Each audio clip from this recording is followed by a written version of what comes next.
How are we, everybody? And you are very welcome along to tonight's Anfield Agenda 10-minute transfer roundup. As always, I'm going to give you my thoughts on the transfer window and our activity, or as some of you guys have perceived, our lack of activity. Give you my thoughts, and of course, I would love to know what you're thinking in the comment section. Do drop a like on the video. Do hit that subscribe button for me as well. And you probably see this big QR code on the screen. If you scan that, that will bring you over to the Anfield Agenda Twitch channel. That's where all of our live content for the upcoming season will be. Watch-alongs, nightly news shows, match reactions, all of that you can find by scanning that QR code. Right, I'm going to make that go away now because it's very big on screen and I was told off in the comments by somebody else for it. Let's get into it. 10 minutes. Here we go. Right, the first thing I wanted to speak about today is Mohamed Salah. And the reason I want to speak about Mo is not because I want to say whether I think he should or shouldn't sign or whether I think he was worth X amount of money. My only real question around this is, how do Liverpool look to approach bringing in another right-sided attacker? The reason I ask the question is, there's two ways to look at it, and there may be more, but I only have two ways of looking at this. If we're going to bring in somebody because Mo's going to sign on and stay, then I feel like we can afford to bring in somebody maybe a little bit younger, somebody who might not have to be right at it from this season.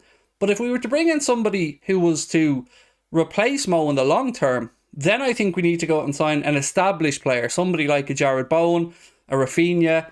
I don't know, pick a name. I know you guys probably have names yourself who you'd like to see brought in.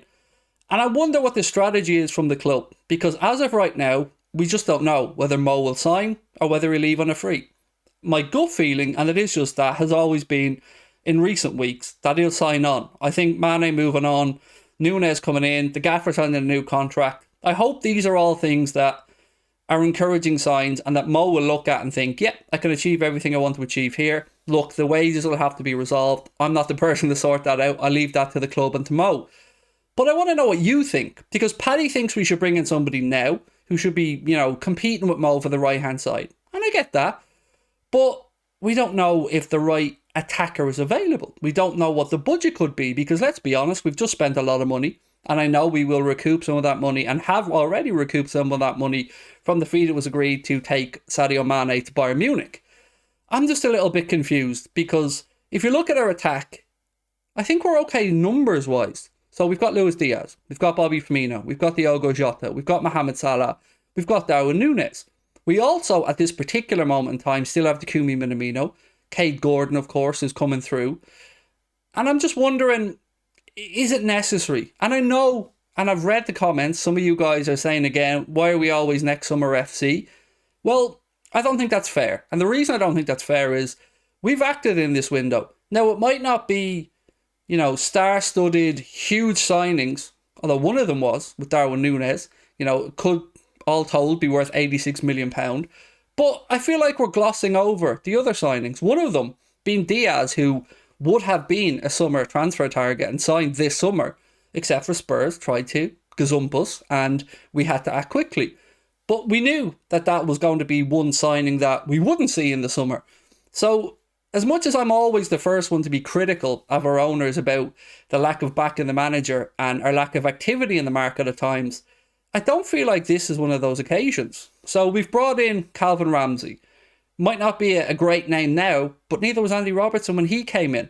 We've brought in Carvalho. Might not be a huge name like Felipe Coutinho wasn't when he came in, but these guys certainly were by the time they had developed or by the time their time at Liverpool was finished. So my point is, don't just gloss over the clever business that we've done.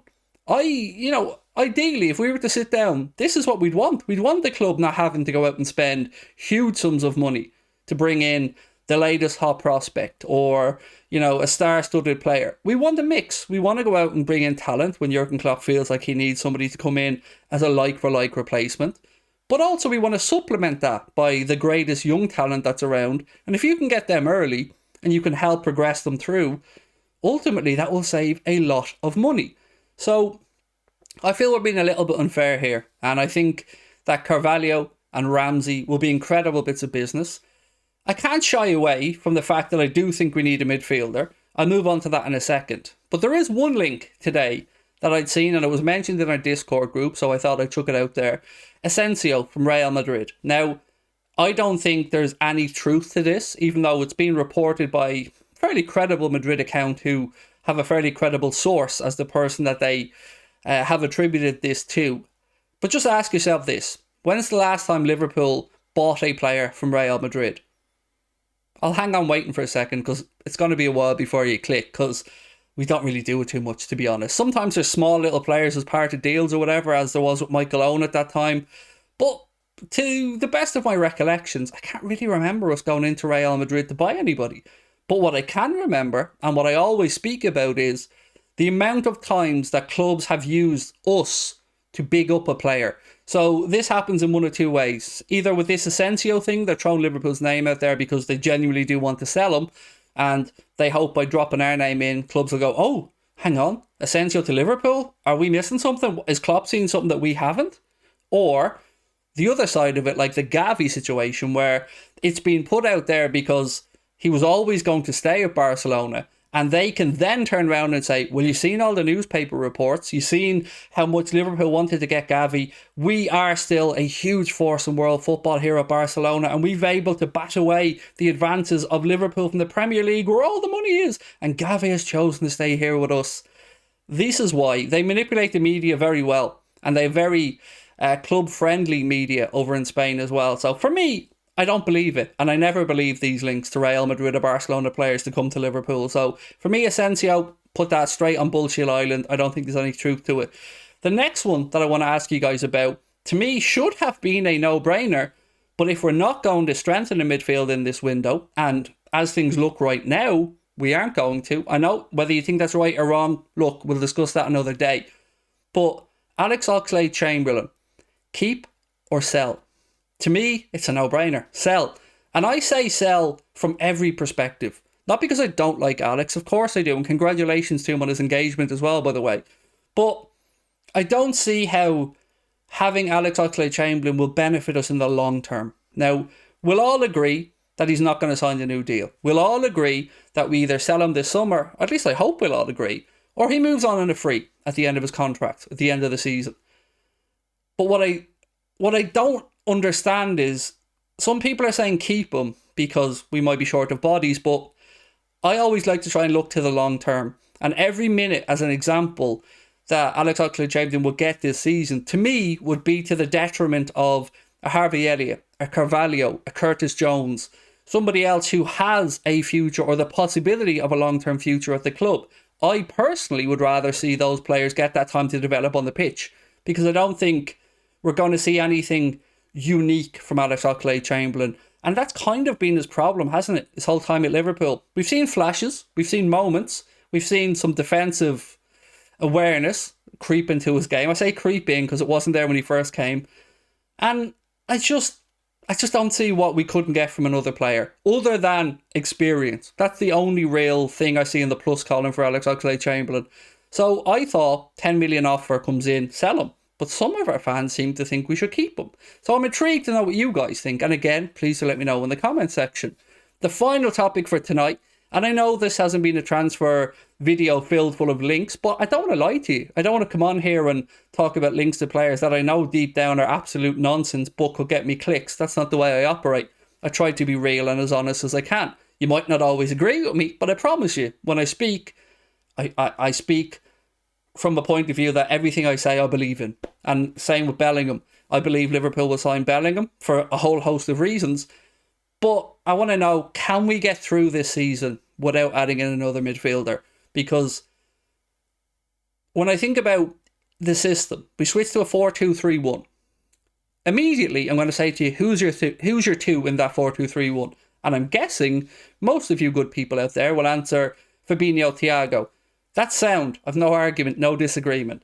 Where my disagreement or my questions come in is, what if one of them isn't available? Let's say Thiago isn't available. Who's then the next one in? I would say you're probably hovering between Naby Keita and Jordan Henderson. But I would also say, if we were really, really honest here, we'd have doubts. We'd have doubts about those two being good enough long term to play in that two, or being dynamic enough. So that, by that solution or by that rationale, I should be sitting here saying we need to go out and get a midfielder. But I also feel like it would be worth waiting for the right player. And that player could have been Tchouaméni. Didn't happen. That player could be Jude Bellingham, but I know some of you guys are impatient and want activity now. So I'm wondering what we do then. What do we do at midfield? Because on the face of it, we've got enough numbers, but do we have enough quality? And if we don't, how do we address it in this window? And who should we address it with? I think we missed a trick with Basuma for a reasonable fee. And I don't see us going out and spending big money on a midfielder, but you never know. Something might present itself. That's pretty much where we are today. As I said, not so much filled full of links because I don't want to lie to you, but I do want your opinion. I really do value it. So let me know your thoughts on Asensio, on midfield, and on anything else. Bye-bye.